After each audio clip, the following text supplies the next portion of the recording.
ಅದೇ ಒಂದು ಕೇಳೋಣ ಅಂತ ಇದ್ದೀನಿ, ನನಗೆ ಡೌಟ್ ಇದೆ ಗುರುಗಳೇ. ಅದೇನಂದ್ರೆ ಗಂಡ ಹೆಂಡತಿ ಜಗಳ, ಆಮೇಲೆ ಗಂಡ ಹೆಂಡತಿ ಮಕ್ಕಳಾಗದಾಗಿರುತ್ತಲ್ಲ, ಅದ್ರ ಬಗ್ಗೆ ನನ್ನ ವೀಕ್ಷಕರಿಗೆ ತಿಳಿಸಕ್ಕೆ ಇಷ್ಟಪಡ್ತೀರಾ ನೀವು? ಖಂಡಿತ ತಿಳಿಸೋಣ. ಹೇಳಿ ನೋಡೋಣ, ವೀಕ್ಷಕರಿಗೆ ತಿಳಿಸೋಣ. ಈಗ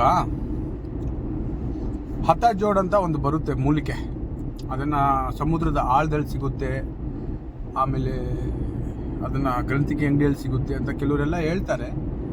ಅದೆಷ್ಟು ಸತ್ಯನೋ ಸುಳ್ಳು ನಮಗದ್ರ ಬಗ್ಗೆ ಗೊತ್ತಿಲ್ಲ. ನಾನು ಸಾಧನೆ ಮಾಡಿದಂಥ ಹತ ಜೋಡ್ ಬಂದ್ಬಿಟ್ಟು ಉತ್ರಾಣಿ, ಕೆಂಪು ಉತ್ರಾಣಿ ಇದೆಯಲ್ಲ, ಆ ಕೆಂಪು ಉತ್ರಾಣಿ ಬುಡದ ಕೆಳಗಡೆ 4-5 ಅಡಿ ಅಗಿದ್ರೆ ಆ ಹತ ಜೋಡ್ ಅನ್ನೋದು ಸಿಗುತ್ತೆ. ನಿಮಗೆ ನಾನು ತೋರಿಸ್ತೀನಿ, ಕರೆಕ್ಟ್ ಎಕ್ಸಾಕ್ಟ್ ಜಾಗನೇ ತೋರಿಸ್ತೀನಿ. ಅದನ್ನು ಚರ್ಮ ಸುಲಿದ ಮೇಲೆ ಸಿಕ್ಕುತ್ತೆ. ಹೌದಾ? ಇದು ಚಿತ್ರದಲ್ಲಿ ತೋರಿಸ್ತೀನಿ. ಅದೇ ಹತ ಜೋಡು. ಅಷ್ಟು ಆಳದಲ್ಲಿ ಸಿಗ್ತಕ್ಕಂಥದ್ದು ಗಂಡ ಹೆಂಡತಿಗೆ ಒಂದು ಮಾಡಲಿಕ್ಕೆ 7 ಮಾಡಿಸಿದಂಥ ಇದು ಮೂಲಿಕೆ.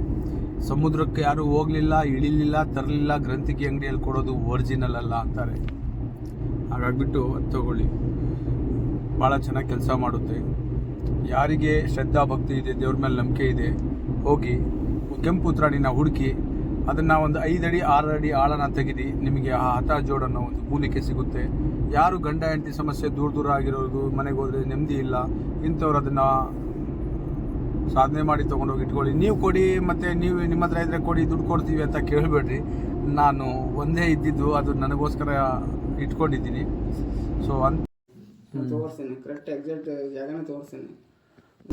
ಯಾರು ಕಷ್ಟ ಅಂತ ಬಂದಾಗ 100% ಕೊಡ್ತೀನಿ. ಆದರೆ ಈಗ ಸದ್ಯಕ್ಕೆ ಒಂದೇ ಇರೋದ್ರಿಂದ ಯಾರಿಗೂ ಕೊಡೋದಿಲ್ಲ. ನಮಗೆ ಪೂಜೆ ಪುನಸ್ಕಾರದಲ್ಲೇ ಸಮಯ ಸಾಕಾಗದೇ ಇರೋದ್ರಿಂದ ನೀವು ಪ್ರಯತ್ನ ಪಡಿ, ಸಿಗುತ್ತೆ. ಹಾಗಂತ ಹೇಳ್ತಾ,